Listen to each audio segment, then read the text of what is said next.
Today's episode is one of the most powerful stories we've ever shared on the Alcohol-Free Rebellion. It also comes with a trigger warning. This episode discusses substance abuse, psychosis, hospitalizations, and intense mental health struggles. Please take care while listening. Brou Quinn's story is wild, raw, and unfiltered. She's a trained chef who's worked in Michelin star kitchens across New York, San Francisco, and Philly.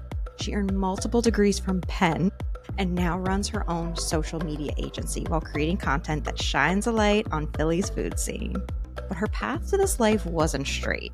She spiraled through psychosis, hospitalizations, and being found barefoot in Philly before hitting her clean date, February 19, 2020, and completely transforming her life. It's messy, it's honest, and it's proof that recovery and reinvention are always possible. Let's dive in. Hey, Brou, welcome to the podcast. Thank you I'm so excited you're here. for having me. Yeah, so a local girl, hence our paraphernalia here. So I have my Eagles hat on. You have the Princess Di jacket. We're repping today. We are. Go Birds. It was a good game last night. I fell asleep at the halftime, but I think we won. I know. Yeah, it's like as much as we can stay up to enjoy it, we will enjoy it, but we'll wear all the merch. So I feel like that's important. I'm in bed by 9, so. I know.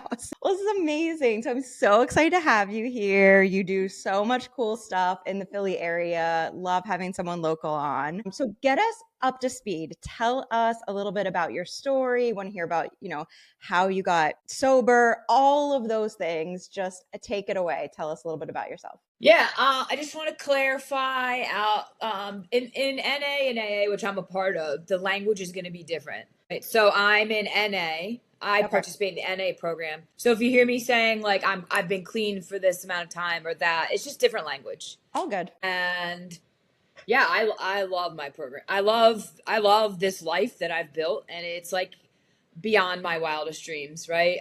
I have about 5.5 years clean.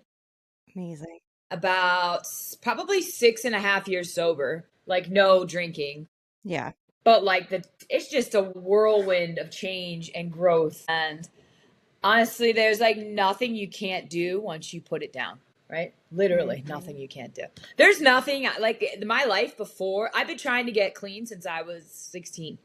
What? Yeah. So long story short, I mean, there's so many intricacies and there's a whole story behind every single person, and you never know. Like, I just changed sponsors, and I'm like catching my new sponsor up on like the history and all that. So yeah, well, take us back. Like, where did you grow up? Where was childhood for you? Chestnut Hill, Philadelphia, the Richlands. And I gotta say, like, the drugs and the drinking are extremely prevalent in rich neighborhoods. Yeah. Mostly because with money comes access. Yep. I was those were the exact words I was thinking. I was like, it's access. We would party hard. We started partying hard young, and we would get all the pills and everything from my parents are goody two shoes. Not like goody two shoes, but they're not drug addicts. Yeah. I mean, my mom's got problems with drinking now, but she didn't start drinking until she was like 65, 70. But she went balls to the wall. Balls to the wall. That's interesting. You don't hear that very often. No, I mean, but like addiction comes in different forms, right? And food and shopping and money and gambling. I've seen a lot of I live in South Philly, so there's a lot of gambling currently that I'm exposed to. I'm just like, yo, I don't need another addiction. Please get that away from me. I'm good. Yeah. You guys do your thing. Thanks. But I grew up in Chestnut Hill, very wealthy. I had I'm sure everybody thinks is like from the outside, a perfect childhood. Both parents extremely smart, extremely successful, and they're my best friends. But like, it was not that way. Yeah. Did they work were they both working, or what? They both were doctors, so they both worked. And my dad was a surgeon at CHOP. And the only time they ever came home, not like ever, but the time they were home that I have memories of a lot of my childhood I don't remember. There was the time they were home was to cook dinner, and we all sat down no matter what. They always cooked from scratch. And we always sat down for dinner. But for the most part, I had nannies and au pairs, right? And I have two brothers, both who like to drink, but didn't get the beautiful gene that I got of addiction. And I grew up in Chestnut Hill. I was an athlete out the gate. I had 2 brothers. I have a younger brother, an older brother. What did you play? And I just played sports. I never really got into theater. I was always like very smart, very gifted. I was like the golden child until like, there's a lot of family issues that happened. My mom got sick. There was stuff going on with my older brother. He was sent away. And then, like my older brother was the protector. Yeah. Like took care of us, right? So when he was gone, there's just like a lot of confusion as like a 4th, 5th grader, right? And there was a lot of shutdown of like emotional confusion. It's just like a lot for like a I think I was like 6th grade to like deal with. My mother got sick, stopped working, and now a stay-at-home mom come 7th grade. Okay. And like I can imagine being a very successful female doctor in pathology, a very male-saturated field. One of the first females to graduate from Duke Medical School, paid her way through, was a professor of abstract mathematics at UNC to pay. Like, I can imagine being a stay-at-home mom was not what she wanted to do. And I can imagine the confusion of having to be at home and not do what you've worked your whole life to do. And there was like a lot of resentment towards me, towards my brother. She was sick. Like we didn't really know what was going on. And she did the best she could, but she didn't grow up in a healthy household either. So like emotional abuse started young, and she's worked on it since then. And like, she's around, I'll probably go see her after this. She's a firecracker, dude. She's a pistol, and there was a lot of like, it was a pretty quick role reversal into me being the parent of her. Yeah. Very young. And that's such a key age, I feel like. I talk to a lot of people that right around that like 6th grade year, that's when my family kind of fell apart, to be honest. And it's such a key developmental time. And I think like that confusion and chaos at that time in your life really has an impact if it's not dealt with, right? Like some things you can't have this perfect life, right? Like things are going to come up, but if it's not dealt with, and back then they just weren't dealing with this shit. So it was like, you'll be fine. It's like, I'm not fine. I'm like barely formed here. And especially stepping into a role like that, where you kind of feel like you have to be taking care of somebody. I can see how that would create a lot of pain. I mean, there was a lot of oversharing on my mother's side. Like, I want to leave your dad. I'm like, I'm in 4th grade. What's going on here? Or like, I got fired. Don't tell your dad. Like, that's fucked up to do to a kid. And then in 6th grade, she got sick, and they're like, she's gonna die within a year, or like 2 years, and she didn't. She just she stopped working, and we never talked about it again, ever. And even into my 20s, I'm like, what the fuck? What was that? Yeah. So I started acting out a lot after that. I probably acted out before that. I did have this one nanny, or au pair from Sweden, who was an absolute saint. She took us to Sweden with her family one summer. Yeah. And she like, just to get I don't know why, but like, it was great. Like we grew up traveling. As I said, we were a wealthy family. My dad traveled a lot for work. We had the money to do the things that everybody wants to do. I was given everything. I had all the clothes. I had whatever I wanted. And that's amazing. My parents worked so hard to give us that. But there was like other elements that were like not there that I, really affected me. Especially, I didn't have like a strong female influence in my life, except for that one au pair. My mother grew up in an Irish Catholic family that was very abusive towards women. The men were stay at home, but all the daughters were sent away to boarding school. They're just there to get married off to money, right? It's like generational trauma just kind of like going down. And it's like I love that you have compassion for your mom through this, though, because it's like, this is what she knew, and she's doing kind of the best she can with what she was given. She did these amazing things with her life and her career. Some things it sounds like were out of her control, but at the end of the day, you're still a little kid in this. And so you're being impacted by all of it along the way. So it's like fucked, because sometimes to this day, she'll be like, you remember how mean you were to me? I'm like, bro, you got to get over it at some point. Yeah. I was like, you love to bring that shit up. I was like, I was fucking mean. I was acting out all the time.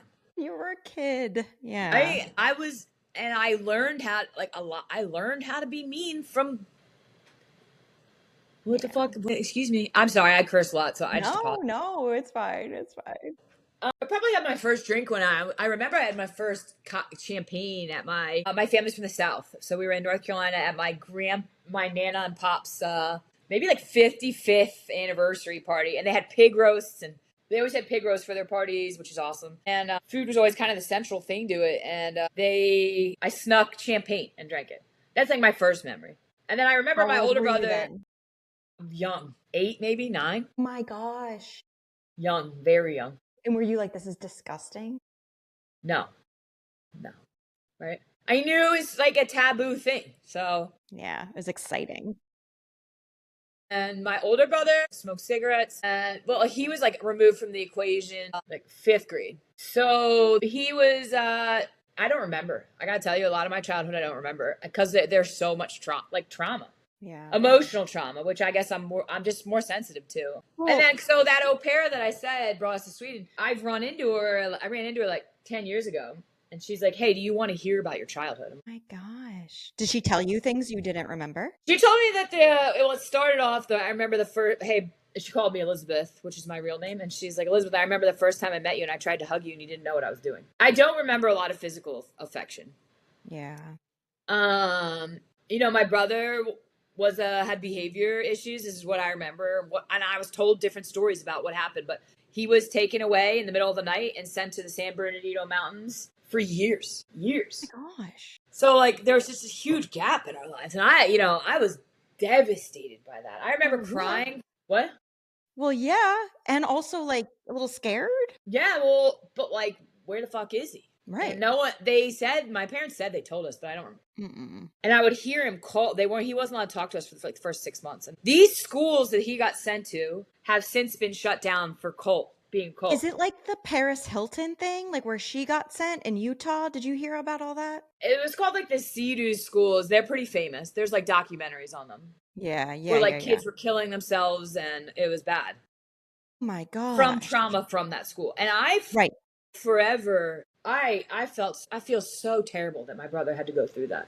And I'm sure there is some resentment. Like he said to me before, you should have been the one to go to that. And I'm like, okay. But like, and also like, we've never talked about it as a family. So ever to this day. And like, there's still like shit between my dad and my brother where I'm like, yo, can you guys just like talk about whatever the fuck happened? Because now it's fucking up the whole family. But you can't force anyone. You can't put your will on anyone. I remember I first started acting out with an eating disorder, right?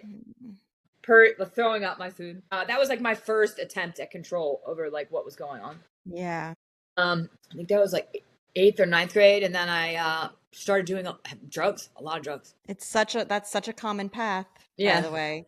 Yeah. The eating disorder into either alcohol or drug abuse kind of scratches the same itch. And so you're kind of like, oh, well, I got over that one, but now I'm just taking on this one. It does. I was trying to control what I was out of control. Yeah. They sent me to therapy, and finally my childhood friends intervened and were like, we're going to tell your parents if you don't. And I was like, okay. So I went home, I told my parents. And they sent me to a therapist for the eating disorder and a therapist for the drugs at like 15. Oh my gosh. What drugs were you doing at 15? Like everything. Everything. Anything you could get your hands on. Cocaine, ecstasy, acid, a lot of ecstasy. Smoked, drank nightly. Do you remember what you were thinking? Were you just like, fuck it, like no one cares, so I may as well just do this because it's fun and it makes me feel better? It made me feel I was accepted into that friend group. I met a man who is an awful human. His name's George. He's awful. He still pops around to this day and says some fucking weird shit. I'm like, bro, can you get a life? Wait, he like in person? No, he'll reach out via and say weird stuff via like he did come to when I moved to San Francisco. He did show up, and it just says like weird. You could just tell it was like an abusive relationship. Yeah. My dad hated him. Everybody hated him. And I stayed with him through college. So I did a lot of drugs. I was thrown out of high school because we got caught doing. I think I got a 30-day out of school suspension, and then I got caught with like out of uniform or something. To get kicked out of a school, you're paying like $26,000 to a year is insane. But I have to say, what's so wild is I did not grow up like that. Like I was like in a rural town in Western Pennsylvania. Like we didn't even have private schools, and like I always kind of envisioned kids that went to those schools a certain way, right? Two parents that are doctors, these elite private schools, all of this. And it just goes to show you, like, this does not discriminate. No, not at all. Honestly, there's a fair amount of like I think there was like 30 girls and 30 guys, probably like 4 deaths, overdoses. In your class? Oh my gosh, that's devastating. Yeah. And early too. I think the first one was a freshman in college. Early. Wait, I was in my first rehab was 19. Okay, so you get kicked out of high school, then where do you go? Nowhere. And no one would take me. You just got your GED? So I went to PW, Plymouth Whitemarsh, for 2 weeks, and I passed all their classes. And then I went back to Springside, and I was on academic and disciplinary probation until I graduated. Okay, but you did graduate. You know, like I was a star athlete. And maybe that's in my head, but I mean, I was like the captain of the soccer team. I played lacrosse. I mean, I was good. I was like there's not that many people. I was a good athlete. Like, I'm not trying to toot my own horn. No, and that's just the reality. If you're the captain of the team, like, you know, like, sports have always been my outlet. Sports is where I can be aggressive, and I'm allowed to be that, and I'm allowed to be ruthless. And honestly, my lacrosse coach, who was also my soccer coach, she saved my life. She intervened on numerous times, and she loved me, and I still talk to her to this day. She loved me in a way that I wasn't getting anywhere else. Yeah. She took care of me in a way that I wasn't getting anywhere else. Oh, that. She's like, you're one of the smartest kids I've ever met. I did really well. I have 2 very smart parents. There's no way I was going to be dumb as rocks. I was going to say, it's kind of like built in. Like, of course, you have all of these things, right? You have the athletic ability, you have the smarts, but because of all of this chaos that was going on at home, it's like you couldn't figure that out. And I think, like, so many people can relate to that. Might be a different variation of it, but where it's just like you don't know your place, you don't feel like you belong. Angry. I had so much rage. It was just like seeping out of my pores, right? Yeah. Horrible. I never felt like I wasn't like a mean kid. Maybe I was, but you know, because my mom was bullied a lot too, and she really didn't have any friends. So like, I heard those stories, and I never bullied people. Yeah. Because I didn't want to make anyone feel like they weren't, you know, like, because I knew I was always a popular kid too. Even at the start of my addiction, you know, I mostly knew how to make people like me, you know, and then my friend group from high school became my family. And we all came from these families that were totally fucked, you know, like, you know, it's like the rich kids. I'm telling you, there's something, it doesn't, I always would say, like, I don't want to have this kind of money when I grow up, like, because this is disastrous. And now I know that both ways, not having money, like, you're going to get fucked up some way. You just do your best. Do your best. And luckily, I feel like at least we're learning, right? It's like, by taking these steps and healing ourselves and stepping away and doing this hard work, we're kind of breaking this. That's not to say we're perfect. I have 2 little boys. I am sure they're going to be in therapy over stuff that I'm doing, but at least it's not just a continuation and just this, like, this is what was done to me, so, like, I don't know what else to do. It's like, no. I, like, am demanding more out of myself because I refuse to have this to continue to go on. Because I can look back in my lineage and see that this has been going on for as long as we can, like, trace back. Yeah, right? totally. Yeah. I played the system pretty well. I had straight A's. I was really good at math. Still doing drugs all the way through. Drinking all the way through. I get into University of Pennsylvania. I mean, that's incredible. With no 10th grade transcript. But the thing is that the woman that kicked me out of high school wrote my college recommendation. Okay. So, like, I played my cards right. Like, the woman who expelled me from high school was like, she's turned around, blah, blah, blah. I don't really know what she wrote, but, like, I think that really shows to your character too. Like, they saw that in you. Like, if they didn't, they wouldn't be putting themselves out like that. So, like, through all of this, I think some adults, it sounds like you had a few little, like, angels along the way. Yeah. That were able to art teacher, coach, headmistress. Yeah. Which is incredible. And there was the college, what are they called? Advisor. She was great. She was also my neighbor. So you get into UPenn, or did you live there? Did you, like, move down to the campus? I did. So my parents moved down to Center City the day after I graduated high school, and I move down the shore, get in a lot of trouble at the shore, come back, and then move to Penn. Did not do well at Penn. Was kicked out probably. I went to rehab too many times. I was in rehab, stopped drinking, turned 21, started drinking again. And then mental illness starts coming into the equation, right? And who knows whether it's alcohol induced or drug induced. There's no way to tell. I always say that. Anyway, so I leave Penn. I get kicked out of Penn. I actually couldn't tell you. I think I'm pretty sure I got asked to leave Penn because I was going to rehab too many times, and my grades were dropping.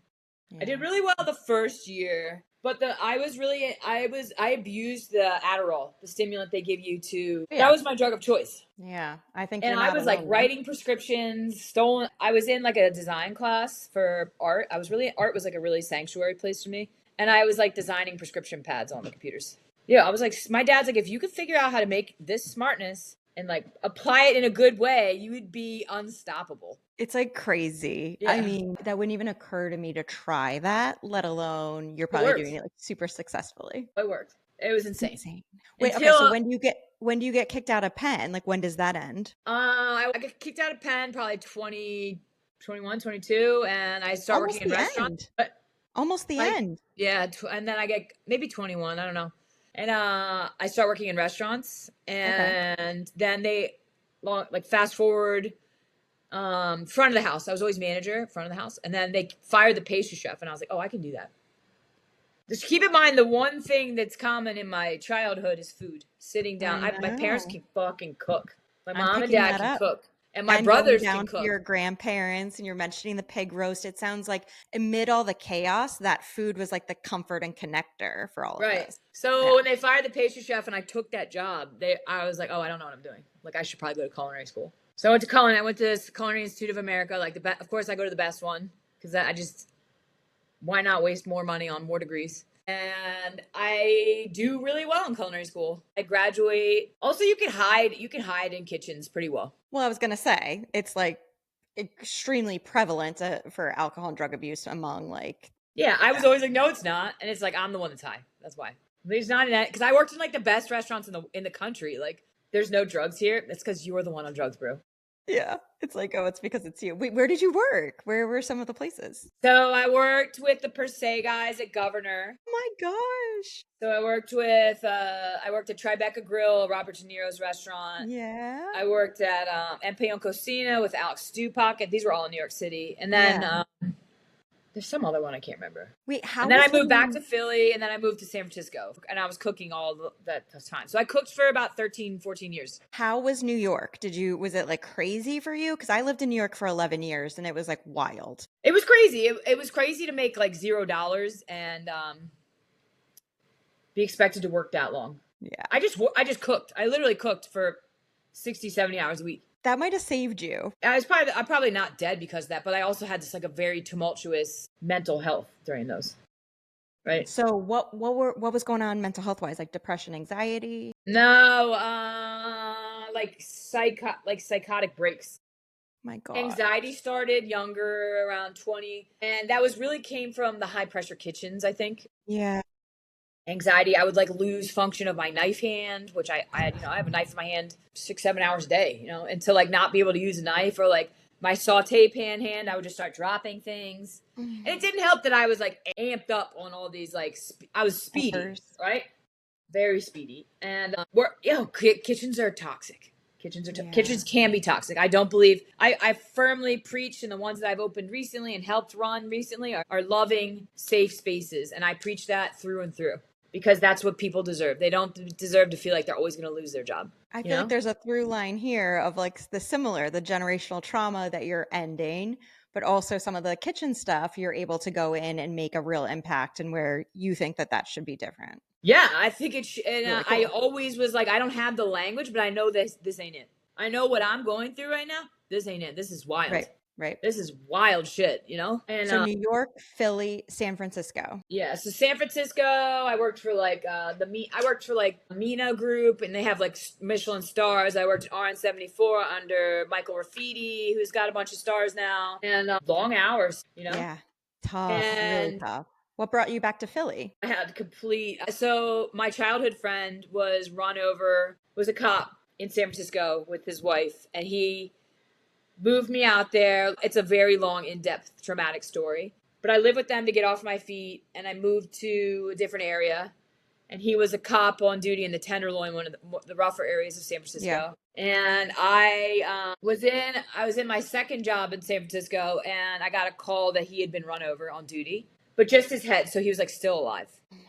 So like he has traumatic, like severe brain trauma injury. He's still alive. But that was like my breaking point of like the mental health stuff like started. Like I had been in a bunch of psych wards, and who knows if it was drug induced, alcohol induced, like the voices and all that. But I would start hearing voices and thinking crazy things like starting around 20, and then it would happen every few years, and I would get hospitalized, and then I would come out and things would be fine, and I would get hospitalized again, and they started like happening closer together.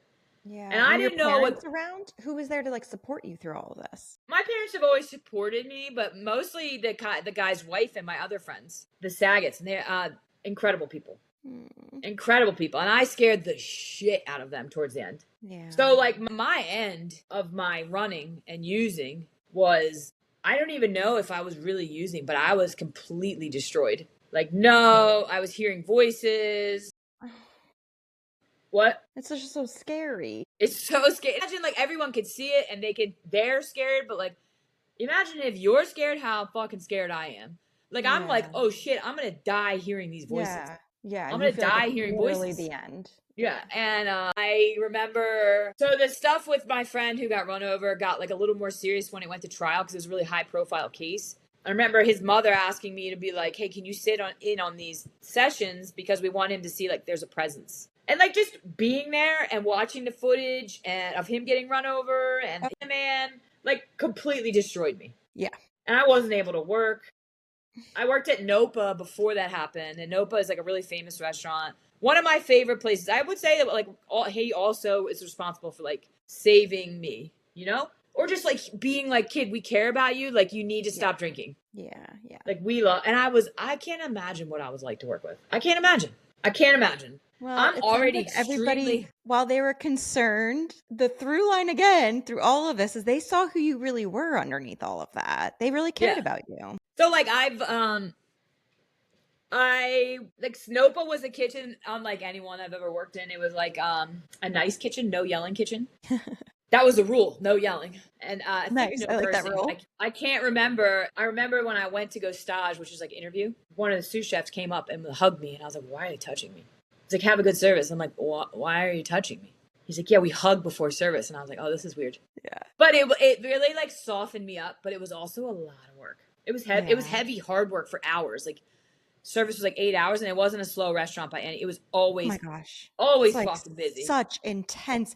To be honest, I have very little. Most of my stuff I'm getting from like The Bear or like different documentaries. Very, very realistic. But it is so intense. I'm sweating and my heart is like racing watching it on TV. Like I can't imagine living that life. It's like a traumatic. I would think it's a traumatic show for any cooks to watch. Anyone. Yeah. Just so realistic. Horrible. And it's very realistic. I think he fired me because I was still using and drinking nightly. Would you drink while you were working? No, always after. No, I never drank when it was daylight. Like I had parameters. Yeah. All our rules, right? Yeah, I had rules. I never drank when it was daylight. And the prescription Adderall, I would buy from friends and they would send it to me, or I would get a different I would like doctor shop. Yeah. And I think I had like a mental, like when I had like started to have like really bad, my like episodes started to come like closer together. And when they had the trial ended, I remember my brain just broke. Like I was so traumatic. I was just so devastated by it. And I probably was drinking. I don't know. They were taking drugs. I was walking around all night aimlessly. And I was living with a friend, and they said I wasn't coming home. So they called my parents, and they couldn't find me. They found me in the hospital. And I wasn't like, I was speaking in tongues. I was like not completely there. Yeah. So eventually it got to the point where my dad had to flew out and got me and took me home. And by the time he got to me, I was not, and like he found me in San Francisco. I was covered head to toe in bruises from the police trying to tackle me. I had no ID, no money. And then he got me on the plane somehow with no ID. He's like, this is my daughter. She's clearly okay. I need to get her home to get her help. Yeah. Yeah. And how old were you then? 30 something. Yeah. Low 30s. And he got me home, and I was like, just because I was home doesn't change anything. Right. Right. And I'm still extremely mentally ill, extremely active addict. And eventually the police, those like 3 days, I know I got home on Halloween because I remember this is so fucked that I'm like in this like schizophrenic stage, and it's people are in costumes. Yeah. Oh, it's like so eerie. It's so eerie. And I remember walking around North Philly and hearing voices. It was bad. And then I remember thinking my brother was in danger, my oldest brother and his family, because we were in the newspapers for the stuff that happened in San Francisco. And it was like, I don't know, I just like kind of thought like, like the paranoid shit that it was something was gonna happen to my brother. So I remember one night trying to get to him, like not able to find it. And then it was in the middle of the winter. I had like no shoes on, and I was like walking around trying to find his house. And I remember thinking that the cars coming towards me were like my friends playing games, like this was a big game. And one woman pulled over, and it looked like I had been abused. Maybe I had. Who knows? Maybe I was raped. I really couldn't tell you. And she's like, "Who did that to you?" And I was like, So at this point, I'm a complete mute, which is like my name is Brou because I talk a lot and I'm loud. I was like, at some point I shut down and was unable to talk, which that's a huge sign that I was like, oh, you like not doing well. Yeah. Like I was so scared. I was not talking at all. Oh. And so I was just like this. She's like, "Are you cold?" And I was like, so she took off her jacket and then gave me like her warm t-shirt. This was in Philly? Like on the street in the middle of West Philly. And then I remember walking around like kind of sitting down and giving up because I couldn't find my brothers. And I was like, I probably hadn't slept in like 4 days at this point. Yeah. And my person pulled over in a big black SUV, and she's like, and the woman got out, and she's like, who did this to you? Are you okay? And I finally just said no. She's like, "Do you need me to call 911?" And I couldn't talk anymore, but they called 911, but for the police to come, but an ambulance got there first. So the ambulance took me to Lankenau. Yeah.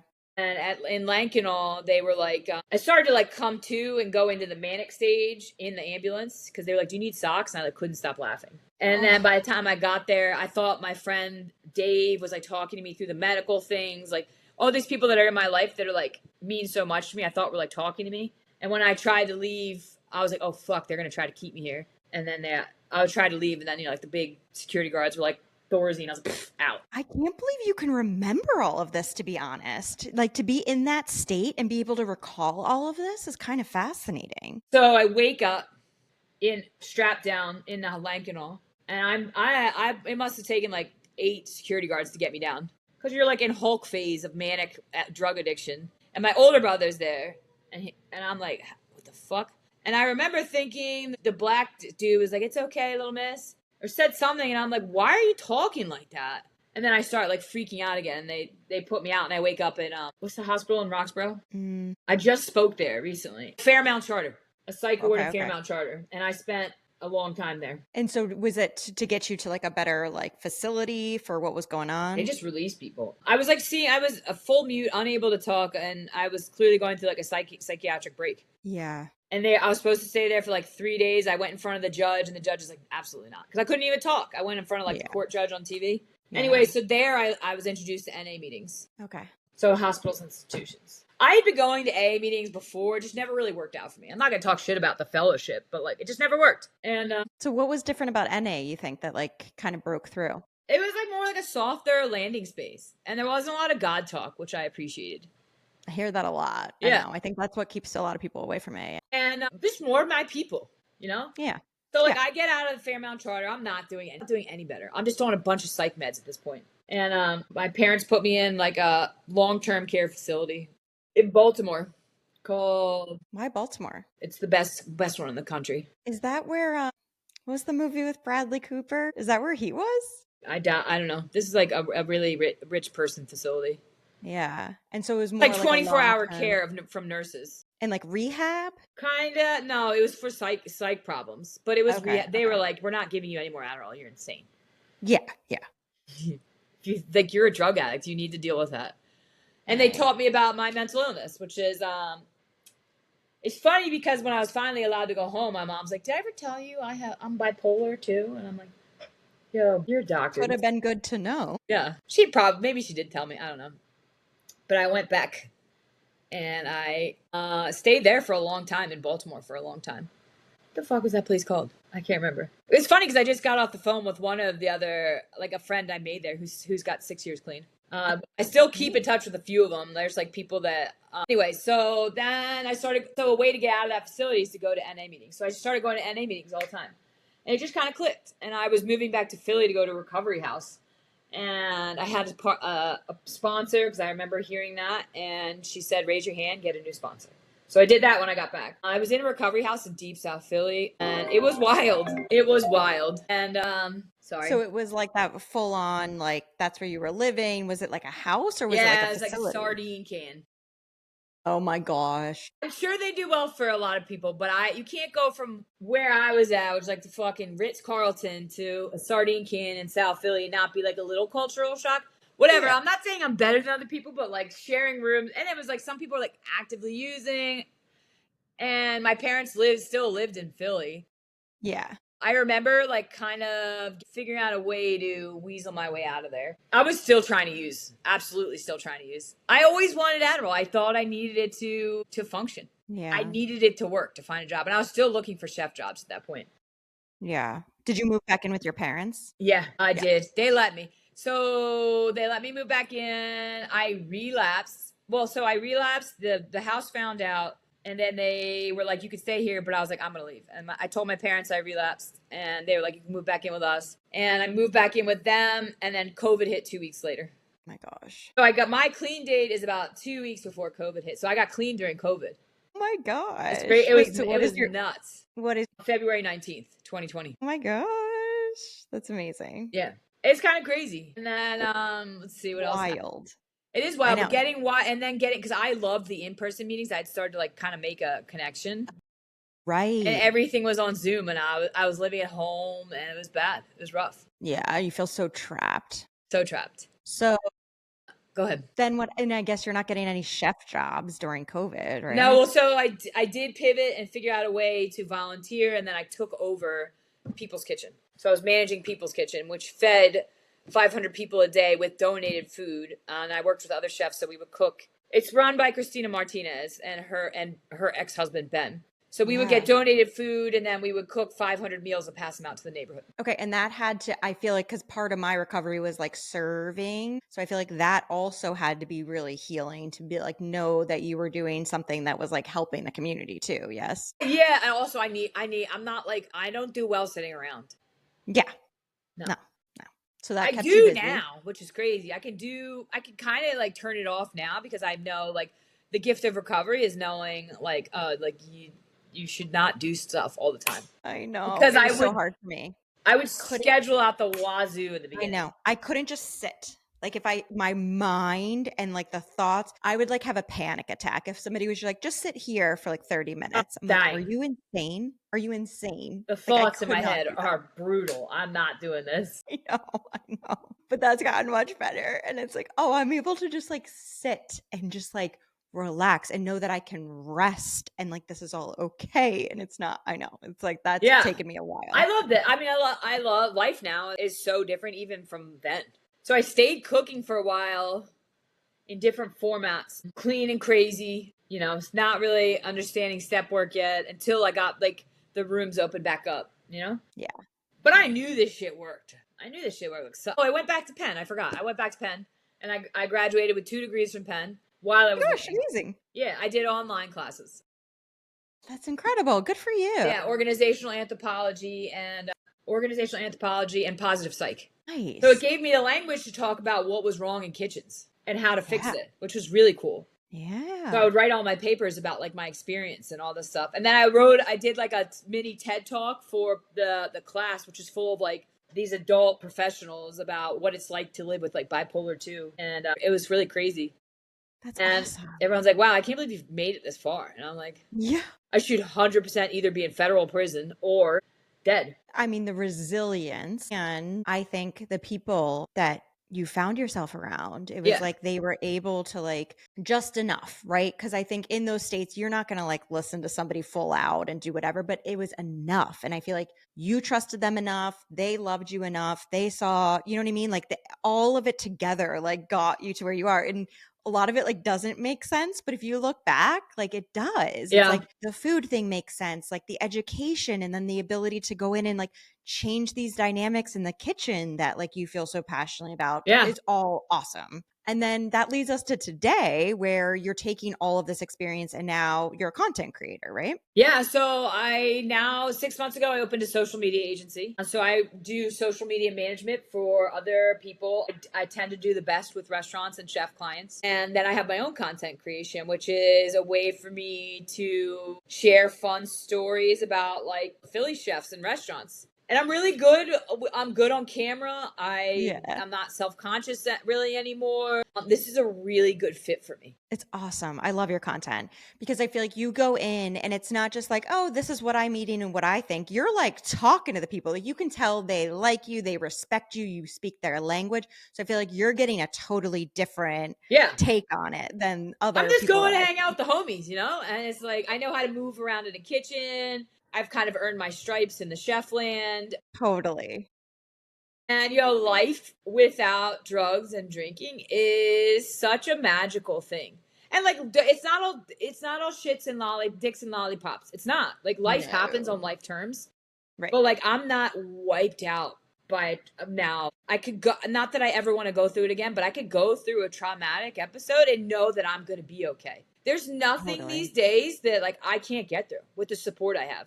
And the family and the support system and these friends and this village I've created. I was so lonely up until my early 30s. I always had all of these friends, but like the depth of relationships that I have now and the gift that recovery has given me of teaching me how to have an intimate relationship and meaningful, dude, that's where it's at. Oh my gosh, it's the best, right? Because I feel like as feelings and emotions would come up, I'd be like, bad.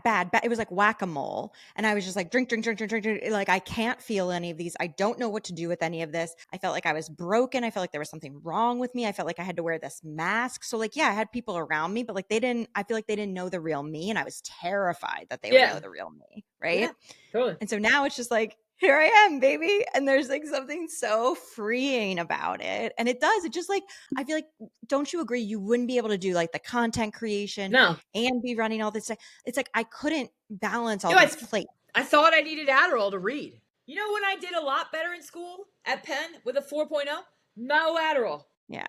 No Adderall, no drinking. I did it way better without it. And then I went back to Penn for another degree. I got software engineering degree. And I was like, maybe I'll be a coder because I like wanted to make money. And I'm like, this is the worst job ever. Literally the worst job ever. Yeah, you need to be like with people. I do. I was like, no, let me be behind the computer. And I was like, a month or two in, I'm like, this is the worst thing I've ever done in my life. I know. And it's like, I can do it, but I don't want to do it. Yeah. But like, I just, you know, for anyone listening or watching this, you know, like, you don't have to use ever again. You don't have to. There's a way out. And like, everyone has a different path. But like, I got to tell you, the people that like in NA I've seen like a lot of miracles. NA works for me. And like, you never have to use again. That's the end of it. You know? I know. It's even just without using and not doing the steps, my life was so different. And you know, it's cool. Like part of like, I think for a while, like I've always been like a pretty good establishing a presence or whatever. And everyone's like, oh, you're so comfortable in your skin. And like, no, I wasn't. But today I'm like, if you don't like me, great. Keep it moving. I'm pretty cool with myself. I love myself. I'm a good person through and through. I'm genuine. I make mistakes. I own them. You know, like if you don't like me, like I don't go into this whirlwind of like, they don't like me. What did I do? No, I'm like, okay, keep it moving because I'm doing pretty good over here. That was like the first 35 years of my life. All I was doing was like, I was so hyper vigilant on like, what are other people thinking? And like trying to chameleon my way or like just obsessing over if somebody didn't like me. Like it was exhausting. Obsessing. I know. And it's like, it was like embarrassing. You know what I mean? It was like, oh my gosh, but I couldn't help it. It's like, I just thought that that's how I was. Right. But in this and like removing all the things and truly getting to like know who I am and understand how to process everything that's going on and talking about it and being vulnerable and showing my real self, you become like your own best friend. It's so cliche. It's like, whatever. But you really do. And it's like, I was a really good friend to other people. I was very protective. I was like their hype person. But you weren't protecting yourself. At all. I know. At all. And that's been a game changer. Yeah. In the best way. It is. Honestly, I was like, my new company's doing really well. And I remember I don't know how you came onto my radar, but I remember reaching out and be like, hey, I want to do this. And you're like, cool, here's a date, you schedule it. And I saw it pop up on my calendar this week, and I'm like, is this still a thing? You're like, yeah. I was like, cool, I'm in. Cool. And anytime, like, honestly, I do have friends in recovery who don't like to talk about it, but like, I'm an open book. And it's you know what the cool part is like chefs in kitchens or people in my life know that I'm a safe place to talk about this stuff. And frequently come to talk to me about mental illness and like using and like, how do I deal with this, Brou? Like, how do I deal with that? And I'm not like the Gandhi of this shit, but like, I can be like, this is my experience. Here's what I can share with you. And well, two things. So one, why I even started this is I didn't even understand really what was going on. Like, I kind of always thought like I'm drinking. I've always drank way more than everybody else that I was around. But it wasn't until I heard other people telling their story that I was like, shit, like truly. You're not the only one. Right. And so this is part of my like, well, I got to do that. Like, there's no, like, that's what saved me. Yeah. Like there was no way I couldn't turn around and then do the same thing. But then also, it's like, it helps. It just helps to talk about it. It helps every conversation that I have. There's this connector, there's similarities. It could be totally different backgrounds, which we are. Yeah. But there's so much similarity there. And there's like, it's just kind of like amazing, to be honest. And it fills me up every time I have these conversations, because it's like, for the longest time, I thought I was alone. I thought I was broken. I thought it was only me. And it's been like just this amazing realization. It's not. It's not only you. It's not at all. That's what part of what I love about my support system, my home group, going to these meetings. There is not one fucking thing I have said or done in my life that someone else in that room has not done or experienced. Yep. They're like, okay, so cool. And I'm like, okay, well, all right. Right. And I feel like a lot of people are in these sort of situations where they're terrified to be like, I might have a problem here. Or like, this might be I don't really want to be doing this, because everybody around them kind of like puts up this front. And so part of this too is like, let's stop that. Yeah. Let's just talk about it. Yes, let's stop pretending. Like, it doesn't mean like I don't have to like walk around and say I'm an alcoholic all the time, but like I think that we need to talk about this, and that's a way to kind of bring it into the light. Let's get this stuff out of the dark. You do not need to suffer. You do not need to do this alone. You do not need to pretend. There's ways out. There are ways out, and it can be so much better, and it doesn't take like the rest of your life. Like today is actually 2 years for me, alcohol free. Amazing. I know. When you booked this, I was like, oh my gosh, that's today. That's some God shit right there, though. Right? That is some God shit right there. I know. Or higher power. That's crazy. It's amazing. It's crazy. I'm really proud of you. Thank you. 2 years is huge. It's like, 2 years is amazing. Honestly, I was still batshit crazy at 2 years. Imagine and like you've come this far. Imagine how much more growth you got coming. Yeah, I know. I'm like just getting started. You are just getting started. I feel like I took off a backpack full of rocks, and I'm like, let's go. Let's cruise. So yeah, totally. So, oh my gosh, thank you so much for being here and being so vulnerable and open. This is going to help so many people. I know it. It's an amazing story. You're amazing. Thank you. Where can people follow you? Because they're going to want to follow you immediately after this. So I just started a YouTube channel. Please support that, because hopefully I can monetize on that. But all of my handles are 215 Philly Food. 215 Philly Food. Okay. Yeah, and then if anyone wants to talk or like email me, you could just 215phillyfood@gmail. On Instagram is my main home, 15 Philly Food, and then you can find my website from that for social media, stuff. But yeah, it's 215 Philly Food, or just look for Brou Quinn, Brou. Amazing. Yeah. And then I feel like we're going to get a lot of people that don't live in this area being like, I need to go to Philly to like eat at all these places, because you do such an awesome job. I appreciate that. I appreciate that. Yeah. It's awesome. All right, Abby. Oh, thanks so much. This is super cool. Thank you. This is awesome. All right. Bye, Brou. Bye.